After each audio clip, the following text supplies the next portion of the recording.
तो जैसा कि पिछले एपिसोड में हमने देखा था, फिलहाल यहाँ पर युवान अपना हेवनली लेवल पे पहुंच जाता है और इसके सामने अब जायो टियांगजुआन था। अब आगे टियांगजुआन यहाँ पर काफी तेजी से अपने स्पीयर को लेके युवान की तरफ बढ़ता है। हालांकि अभी तक ये खुद नहीं पहुंचा था, पर इसका जो प्रेशर था ये युवान के काफी करीब पहुंच चुका था। लोग भी यहाँ पर कहते हैं यार सच में ये टियांगजुआन बहुत पावरफुल है और शायद इस बार जाओ युवान कुछ नहीं कर पाएगा। और इनकी बात भी सही थी, क्योंकि जो टियांगजुआन था वो एडवांस हेवन गेट पे था और वही अपना लड़का इनिशियल गेट पे जस्ट एंटर किया था। इधर गुली अपने बाकी लोगों से कहती कि इसके भागने के रास्ते बंद कर दो, इस बार ये भाग नहीं पाना चाहिए। युवान भी यहाँ पर अपने युवान ब्रश को उसके मार्शल फॉर्म में बदल लेता है और वही सेम गोल्ड जेनेसिस की इसके बॉडी से निकल रही थी और युवान ब्रश को घेरने लगती है। टियांगजुआन यहाँ पे करीब था और इस समय युवान से कहता है कि तुम्हारा वो जो 400 फीट का जेनेसिस की था ना, वो भी मेरे सामने कुछ नहीं है। अब ये रूथलेसली आगे बढ़ रहा था और युवान इसे देखकर हंस रहा था, क्योंकि इसका जो युवान ब्रश था उसमें से 1000 रेशे निकलते हैं गोल्डन की के। वही थर्ड फॉर्म था मेरे हिसाब से।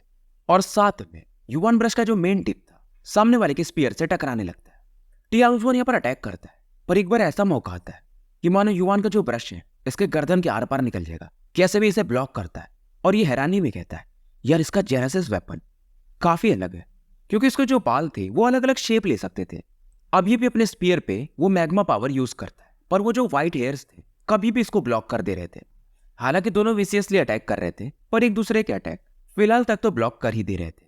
लोग ज्यादा सरप्राइज थे युवान को लेकर। यार ये बंदा अभी भी डिसएडवांटेज में बिल्कुल भी नहीं था। और टियांगजुआन को भी बोलना पड़ता है कि मैंने शायद तुम्हें अंडर एस्टिमेट कर दिया, और अगर तुम्हें शायद थोड़ा समय मिल जाए तो वो वांग भी तुम्हारे सामने शायद टिक ना पाए। पहले मुझे भी नहीं लगता था, पर अब मैं मान चुका हूं। युवान पूछता है क्या? टियांगजुआन बताता है कि तुम ही थे वो the so called sacred dragon. युवान स्माइल करता है पर कुछ बोलता नहीं, पर टियांगजुआन भी रुक जाता है और इसकी आंखों में एक डेंजरस लुक था और ये कहता है इसलिए मैं तुम्हें यहाँ पर मार देना चाहता हूँ। युवान भी कहता है ट्राई करके देख सकते हो। टियांगजुआन कहता है मुझे मालूम है कि तुम्हारे पास वो हेवन लेवल की टेक्निक है जो कि तुमने बीस्ट से हासिल किया था, पर उम्मीद है कि तुमने इसे मास्टर नहीं किया होगा। युवान भी कहता है कि तुम सच में काफी स्मार्ट हो। और इसके बाद टियांगजुआन के बॉडी से एक अलग ही लेवल का बर्जर्क लेवल का पावर लेवल मैग्मा के रूप में रिलीज होता है। लोग हैरान थे। इसके हेड के ऊपर में एक जायंट हेलो बनने लगा था। जाओ युवान भी समझ चुका था अभी जो टेक्निक ये यूज कर रहा था ये हेवन लेवल का जेनेसिस टेक्निक था। लोग कहते हैं यार युवान अभी भी यंग है, अब इसे रियलाइज होगा कि पावरफुल लोग क्या होते हैं, यानी अमीर लोगों के पास ऐसी टेक्निक्स होती ही होती हैं। गुलिंग काफी खुश थी। युवान भी मन में कहता है यार मुझे भी नहीं लगा था कि little heaven genesis technique master कर सकता है। पर इस समय युवान के भी बॉडी से वो डार्क गोल्ड जेनेसिस की बाहर निकलने लगता है और काफी तेजी से एक्सपैंड होता है। और लोग इसके जेनेसिस की का अपग्रेड सोचने लगते हैं कि मिनिमम जो भी होगा 5 के आसपास तो होगा। पर फिर भी इनका मानना था कि टियांगजुआन का अटैक शायद इस बार ये मैच ना कर पाए। उधर टियांगजुआन के जो हेड पे वो हेलो बन रहा था वो एकदम पीक पे पहुंच जाता है और टियांगजुआन कहता है कि क्यों व्यर्थ में प्रयास कर रहे हो।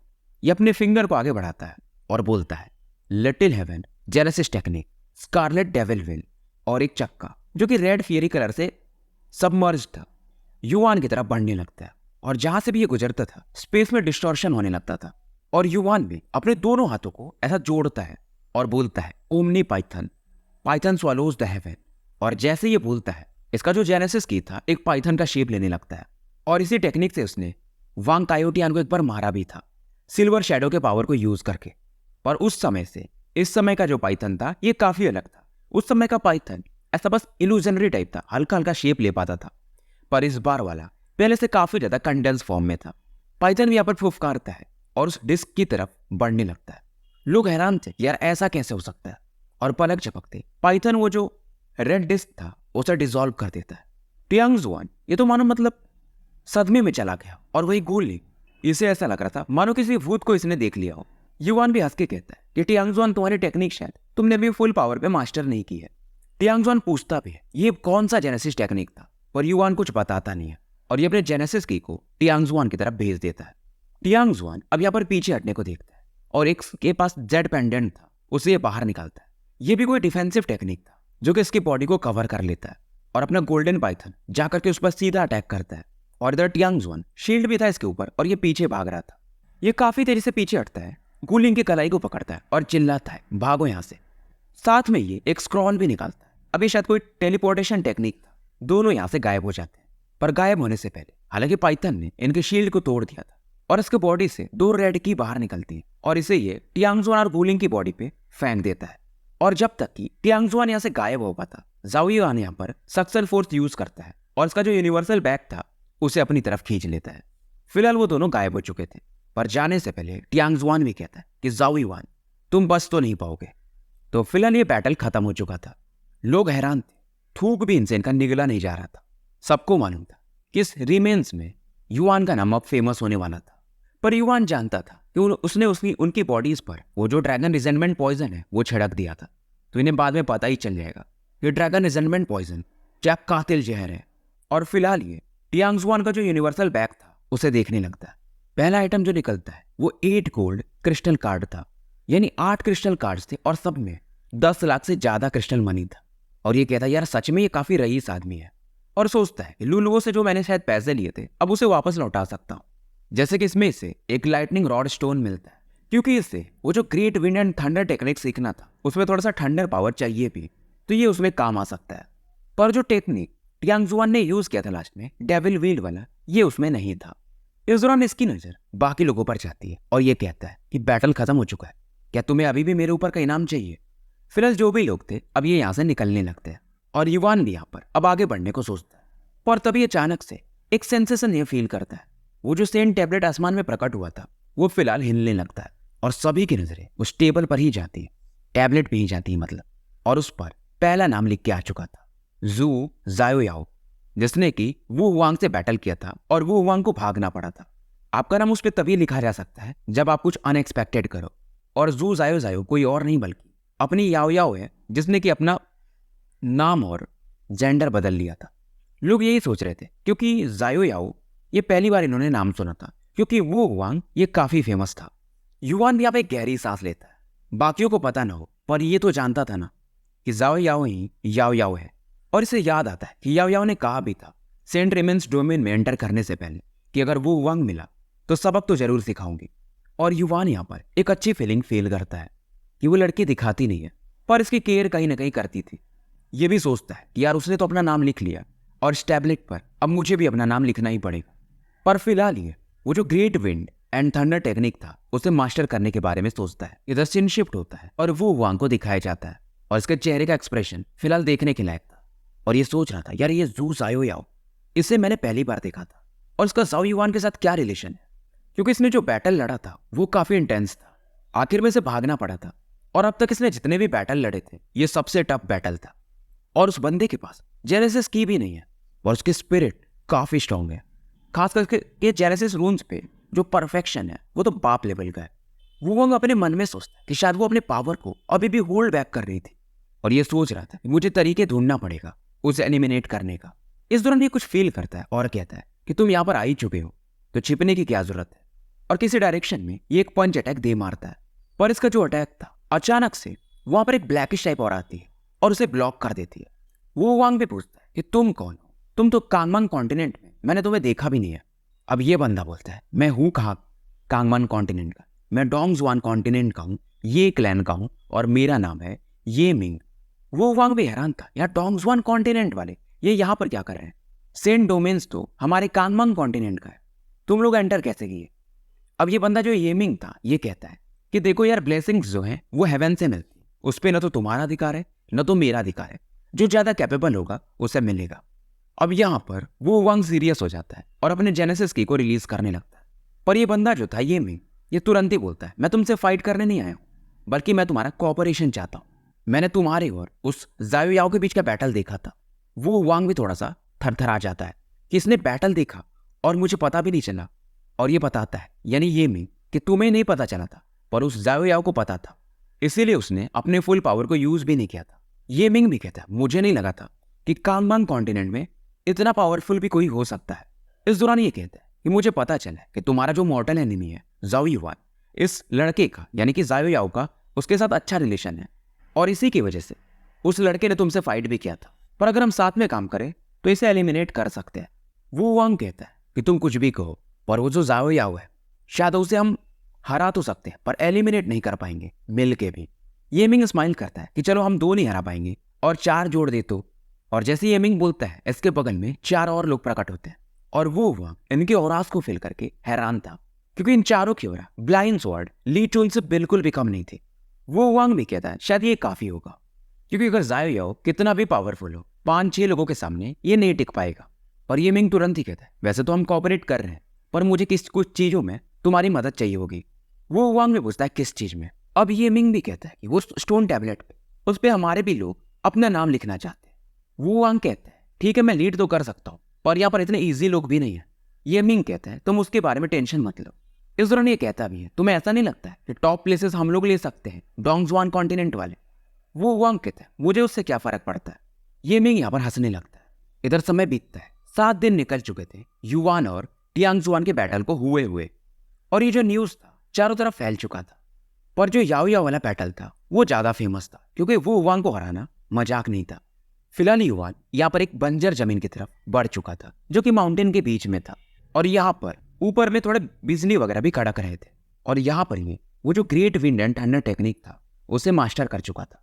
हालांकि शुरुआत में इसे काफी तकलीफ होती, क्योंकि थंडर पावर को एब्जॉर्ब करना यानी लगातार जब बॉडी पे जा रहा था तो काफी पेन भी होता है, और साथ में विंड के फ्लो को भी ये फील कर रहा था। और समय के साथ इसके बॉडी पर एक विंड थंडर वाला मार्क भी क्रिएट हो चुका था। इधर सीन शिफ्ट होता है और याओ याओ को दिखाया जाता है। फिलहाल ये एक पेड़ के तने पे बैठी हुई थी और साथ में वाइन मस्त पी रही थी, और इसके नीचे पे कई सारे एप्स ऐसा दहाड़ मार रहे थे, पर इसके करीब नहीं आ रहे थे। याओ याओ भी इनसे कहती मुझे डिस्टर्ब मत करो, नहीं तो फालतू में तुम लोग परेशान हो गए। फिलहाल ये एप्स भी अभी शांत बैठे थे। याओ याओ भी खुश होती है कि यार ये लोग काफी आज्ञाकारी हैं। और तभी अचानक से ये एक सेंसेशन फील करती है और कहती है कि मैंने भी कुछ समय पहले ही तुम्हें कुछ पार्ट पढ़ाया था, पर लगता वो काफी नहीं था, क्योंकि ये बंदा वो युवान इसके सामने फिर से आ चुका था और आते ये पूछता है कि तुम्हारा जाओ युवान के साथ क्या रिलेशन है। अगर तुम इस मैटर के बीच में ना पड़ो तो मैं तुम्हें यहाँ से जाने दूंगा। याओ याओ कहती है मुझे कोई फर्क नहीं पड़ता, और खास करके तुम्हारे जैसे चोरों के खिलाफ। वो वंग हैरान था, ये समझ जाते ये क्या कह रही थी, और कहती है जो तुम्हारा नहीं था वो तुमने चुराया ही ना। ये सैक्रेड ब्लेसिंग्स की बात कर रही थी। वो वांग की आंखों में मानो एक आग जलने लगा हो। अब याओ याओ भी अपने स्पिरिट पावर को रिलीज करती है और कहती है लगता है जो तुम्हें चोट दिया था वो लगता है जल्दी हील हो गया। अब जब ये अपने स्पिरिट को रिलीज करती है तो ये मिंग भी यहाँ पे आ जाता है और कहता है क्या ही पावरफुल स्पिरिट है। याओ याओ इसकी तरफ देखती है और कहती है कि अगली बार यानी पिछली बार जो तुम स्पाई कर रहे थे शायद वो तुम ही थे, मुझे लगा नहीं था कि तुम दोनों साथ में काम करोगे। ये मिंग भी कहता है कि यार जितने भी यंगर जनरेशन मैंने देखे हैं इतना पावरफुल स्पिरिट किसी का नहीं होता है, और तुम हमारे लिए सबसे बड़ा खतरा बन सकती हो। अब याओ याओ कहती है कि तुम दोनों का कॉम्बिनेशन सही है, पर तुम दोनों मुझे यहाँ पे रोक नहीं पाओगे। ये मिंग हंसता है और बोलता है अब इस समय वो चारों बंदे भी प्रकट हो जाते हैं और फिलहाल ये चारों तरफ से इन्हें घेरने लगे थे। याओ याओ भी एक कोल्ड एक्सप्रेशन देती है, क्योंकि फिलहाल 6 लोग हो चुके थे और इनसे डील करना थोड़ा तो टफ जाएगा ही। इधर सीन शिफ्ट होता है। युवान यहाँ पर विंड और लाइटनिंग पावर को लगातार अपनी बॉडी में भेज रहा था, और हर बार इसकी बॉडी ट्रेम्बल करती थी और इंटेंस पेन समय के साथ हालांकि ये कम होने लगा था। अब इसका जो गोल्ड की था इस पे थंडर पावर को भी फील किया जा सकता था। हालांकि इसने जो मार्क बनाया था वो भी एलिमेंट्री स्टेज पे था, और अगर इसे पूरी तरह से बनाना है यानी कि प्रोफाउंड करना है तो लगातार लाइटनिंग और विंड के पावर को बॉडी में मर्ज करना पड़ेगा।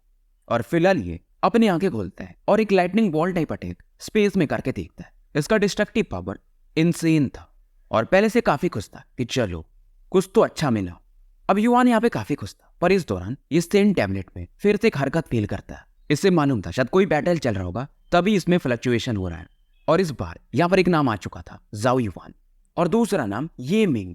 इसे नहीं जानता था ये, और ये भी सोचता है डोंगजुआन कॉन्टिनेंट उस पर लिख के आता है शायद कि ये बंदे ऐसे यहाँ पर एंटर कैसे कर गए, और इन्होंने किसको हराया था वो नाम भी लिख के आता है जुओ जाओ याओ, मतलब वो इंजर्ड हो गई थी। अब इसकी आंखों में एक अलग ही खून सवार था, और ये तुरंत ही कहता है वो वांग मैं तुम्हें मार दूंगा।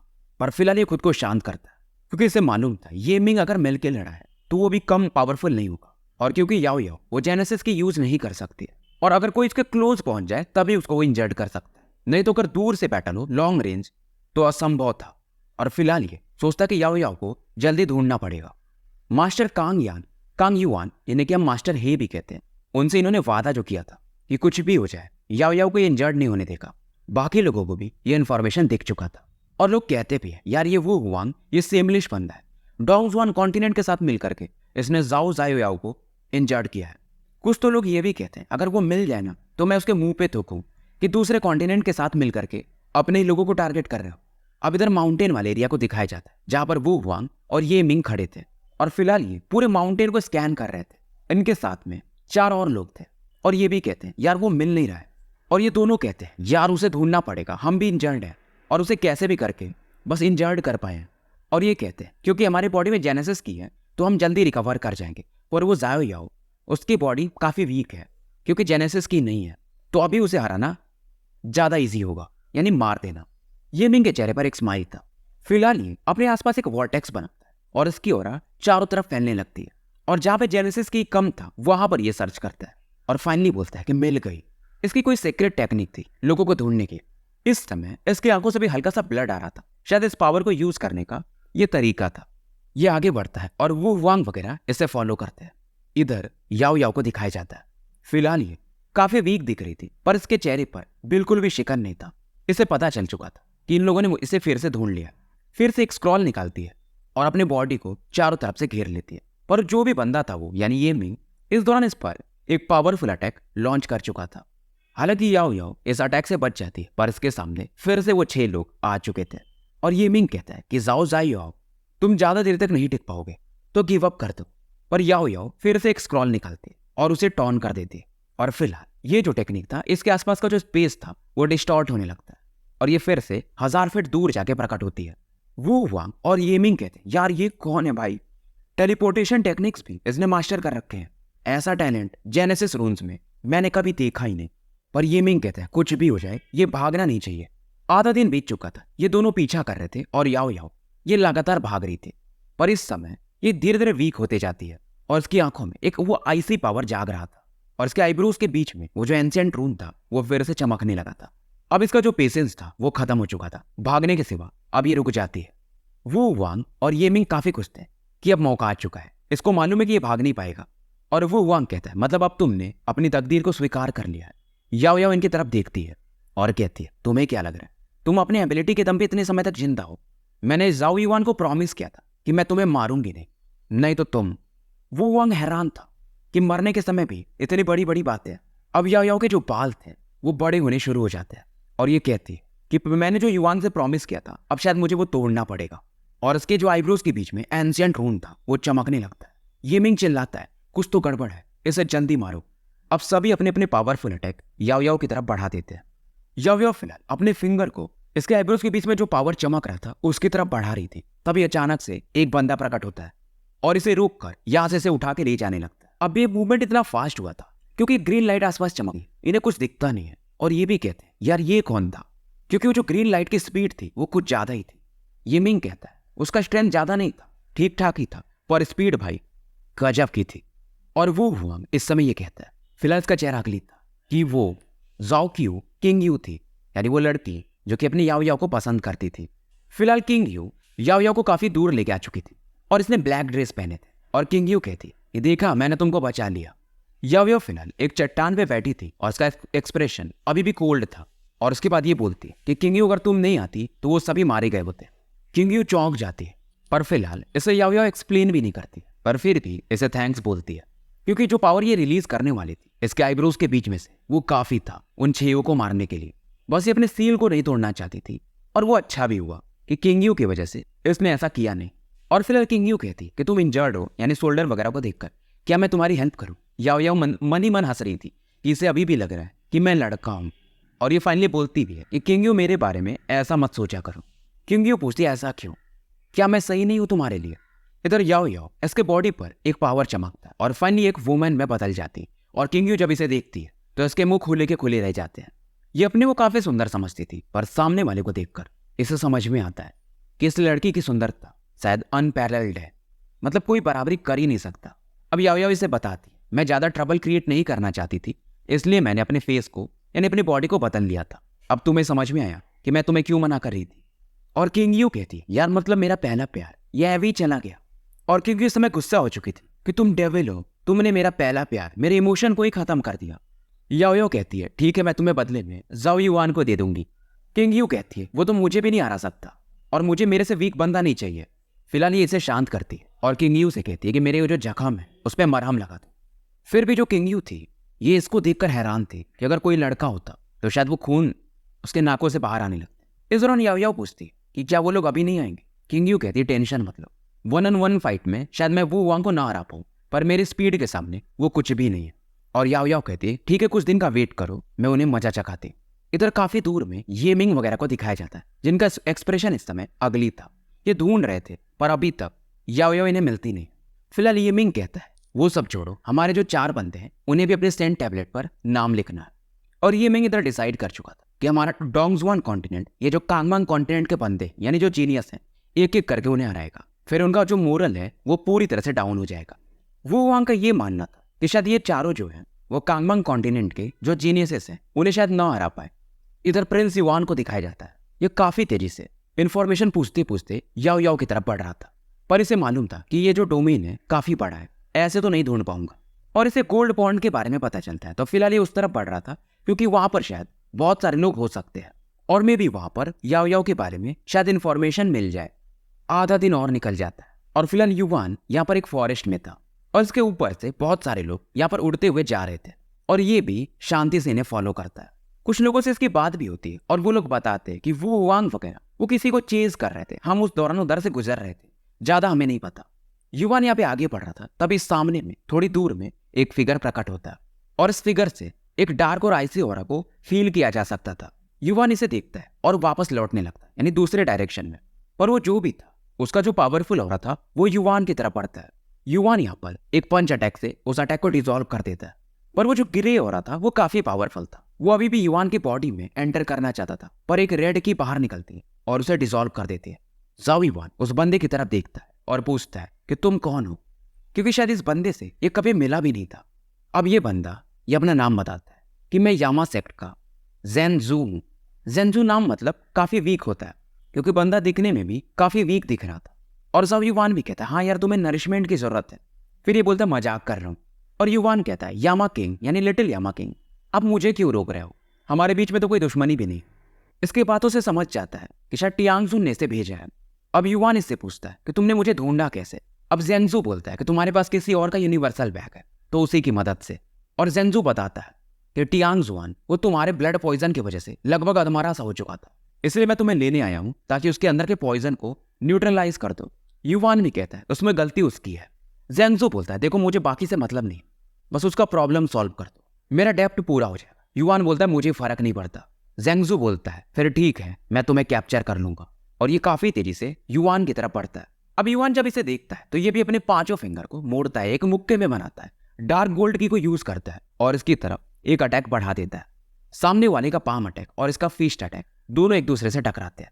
और ज़ेनजू भी बोलता है कॉप्स पॉइजन हैंड, मतलब इसके भी पंचों में पॉइजन था। युवान हंसता है कि जहर से खेलना चाहते हो, फिर ठीक है।